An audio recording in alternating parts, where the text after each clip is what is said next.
തെറ്റുകൾ കുറ്റങ്ങൾ അറ്റം വരെയുണ്ട്. പൊട്ടിയ ഹൃത്തിൽ വെട്ടം നൽകാനാരുണ്ട്? മുത്തിനെ സ്നേഹിച്ചാൽ പരിഹാരമുറപ്പുണ്ട്.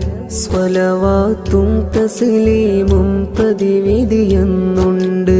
ഏറെ കൊതിച്ചിടുന്നേ എന്നിൽ മോഹം നിറഞ്ഞിടുന്നേ.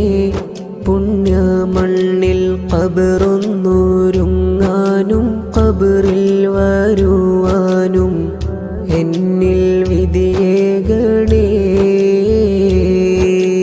ത്വഹ റസൂലിനെ കാണാൻ കൊതിക്കുന്ന ഒരു പാവം പാടുന്നിതാ തിരുനൂറേ. കണ്ട് മദീന തുന്നണയാനായാശിക്കും ഒന്നു വിളിച്ചിടല്ലാ.